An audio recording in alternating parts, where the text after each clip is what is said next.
पोट भरेल ना दादा. दादा रडू नको ना दादा असं म्हणतात.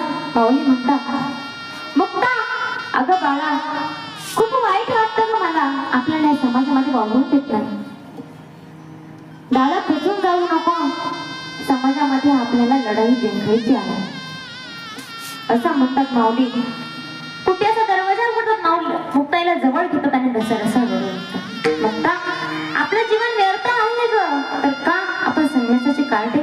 काही चूक झाली का आपल्या आपल्या माता पित्याच्या पोटी जन्माला आलो? काय चूक झाली ग?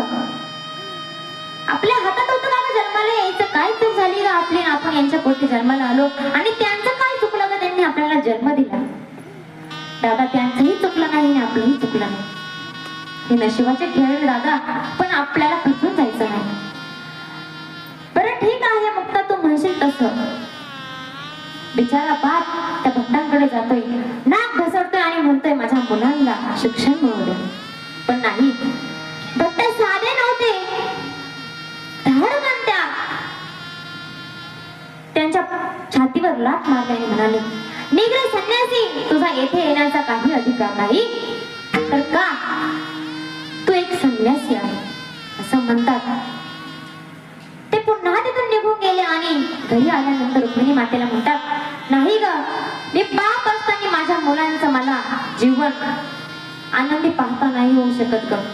रुक्मिणी माता म्हणते काळजी करू नका, एक ना एक दिवस आपल्याला फळ येईल असं म्हणतात. पुन्हा ते त्या भट्टांकडे जातात आणि भट्टांना म्हणतात तुम्ही मला कोणतीही शिक्षा द्या, मी भोगायला तयार आहे. तुम्ही फक्त माझ्या मुलांना समाजामध्ये वावरू द्या, शिक्षण नका मिळू दे, फक्त वावरू द्या असं म्हणतात.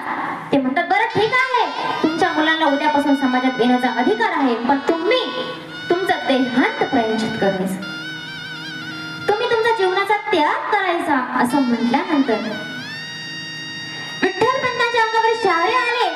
विठ्ठल पंत म्हणतात माझ्या मुलांना सोडून मी जीवनाचा त्याग करायचा? त्यांना मागे पुढे कोण बघेल, कोण बघेल त्यांना मागे पुढे असं म्हटल्यानंतर विठ्ठल पंतांनी मागचा पुढचा विचार केला नाही आणि भक्तांना सांगितलं बरं ठीक आहे, उद्या सकाळी तुम्हाला आम्ही गावात दिसणार नाही असं म्हणतात. विठ्ठल पंत जर अंतकरण घेऊन घरी येतात आणि रुक्मिणी मातेला म्हणतात ऐक पुरणपोळीचा स्वयंपाक घाल.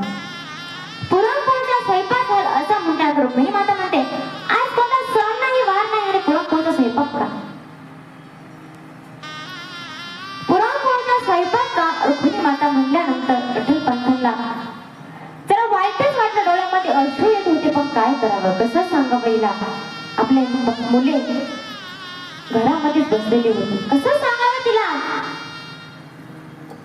रुक्मिणी पुढचे प्रश्न विचारू नको, पुरणपोळीचा स्वयंपाक कर आणि लवकर कर, मला जरा बाहेर जायचं आहे, लवकर कर असं म्हणतात. रुक्मिणी माता म्हणते घरामध्ये काहीच बाजार नाही, डाळीचा एक कणही नाही आणि तुम्हाला मी स्वयंपाक कसा करून घालू?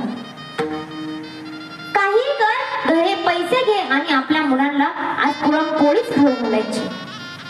पुरणपोळीचा सुंदर असा बेत होतो आणि सर्व परिवार एकत्र जेवणा करता बसतो.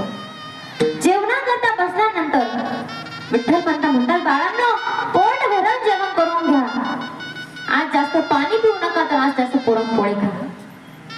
कारण की एक एक घास त्यांच्या वाट्याला येत होता आणि बाकीचं सर्व पाणीच भेटत होतं. बाळांनो पोट भरून खा. रुक्मिणी माता म्हणते माऊली आपल्या भावंडांचा सांभाळ करशील ना रे? का ग आई, मी का करायचं आपल्या भावंडांचा सांभाळ? तू का करू शकत नाही ग आई? तू असताना माझ्यावर एवढी मोठी जबाबदारी